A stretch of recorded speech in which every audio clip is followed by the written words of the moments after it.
Alright guys, we're here this week with a real cool lineup. We have an advent calendar. We have 3 whiskeys we're going to sample for you today. The first of which is going to be this Old Pouge Master's Select. Now, what do you know about this Old Pouge, Bill? So I know Old Pouge is distilled and, aged, bottled, all that good stuff out of Maysville, Kentucky right now. The original home to Bourbon County when that was going on. Old Bourbon, as some people like to call him.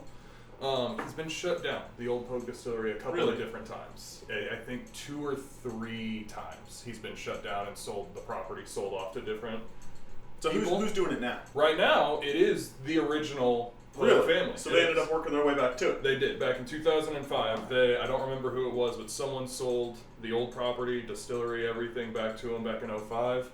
Of course, they didn't have anything going, so for a while they were doing some contract distilled stuff. But this 2021 is supposed to be their first new juice since we're going with the family. So this is their first distilled, aged, and produced back in one house. Yep. Now, we do like that. We prefer that. Yep. There are some other places that are taken from other blenders. Yep. And But to see the original family come back to it and want to bring some legacy back to the name. You love it. You love the story behind it. I think it was... What was it? I think it was Kentucky Distillery License number 3. Number 3 originally was the Old Pouge back in the 1800s, whenever that was. Well, here's to them. I'm getting a lot of grain here on the nose. I'm getting a lot of those very light, kind of corny smells. I'd say he's very soft on the nose. Yeah, he's soft. almost subtle. He's not too aggressive by any means. I mean, he's a 91 proof. There's a little smoke. A little smoke behind him. I'm getting a little bit of that grain that you were mentioning, but I'm just not really getting a whole lot off of them, just smell alone. It's real sweet. Real deep down in there, I get some of those red fruits. Just a little. Yeah. No, after having that sip, I definitely agree. There's a huge expression of stone fruit, probably apricot. No spiciness. Ooh, I get brown sugar very strongly on the palate on him. Yeah. Ooh, especially towards that rear end, that finish is very strong on that brown sugar. The mid palate has a little note. It's a little funny for me, but of course that's the shortest of all the phases. Yeah.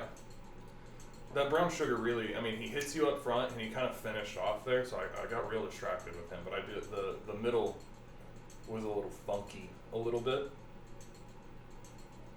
He starts real sweet and watery on your tongue, but then he just kind of hits a little, almost astringent kind of floral note, and then he kind of finishes off into a really good sweetness of that brown sugar. I feel like floral's a really good note, but maybe some different kind of flowers.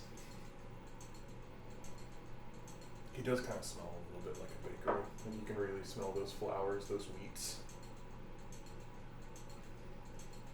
Yeah, no, I agree. He's got a great nose to him. I don't know what the price point is on something like this. This one I do know. You do know the price point. I do know the price point on this. An MSRP, of course, not this, a 750 milliliter bottle, $110. $110. Yes. For the 750 mil. Yeah. This is definitely fancy pants territory. It absolutely. I paid $5 for the ounce, an ounce and a half. We still got a little bit extra. Yeah. So cheers to that. This came from a place called Wine and Market in Kentucky. I believe we were over in Georgetown, Kentucky.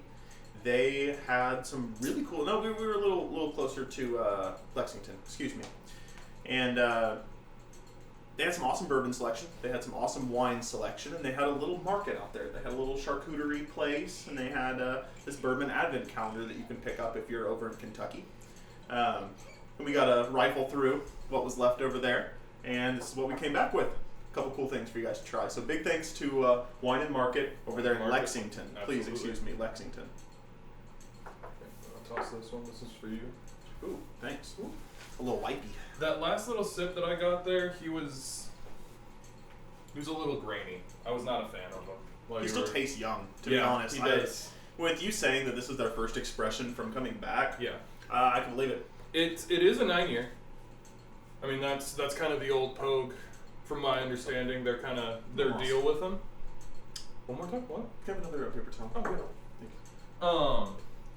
But so, even when they were doing the contract distilling, they were making sure that they were doing at least 9-year-old whiskey with it, and so that's... So you're still saying that this is a 9-year-old product, even though it's their first batch? Because they've been working on it since '08.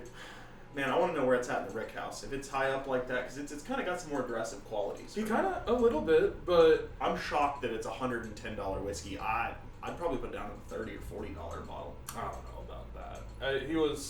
He's definitely not my palate. He definitely has some harsher notes to him, but comparing him to something like, let's see, what do we have that's actually, it's not 30. The Quality House right here is 15, and I have a much harder time getting him down compared to You're right. Pouge. I guess you're right. I could probably see him in a $40 or $50 category. Yeah. He's starting to take on a little bit of price, but I just don't know if he's worth it at that $100 category. I feel like maybe just a little bit more proof on him, he might be fantastic, if All we're being in all, honest.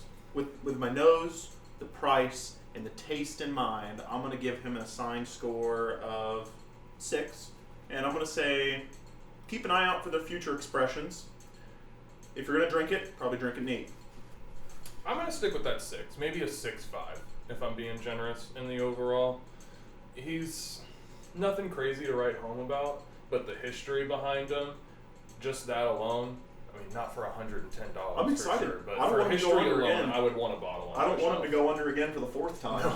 No, that would be sad. That would be very, very, sad. very sad. So I really hope they make some good stuff coming up. Oh, yeah.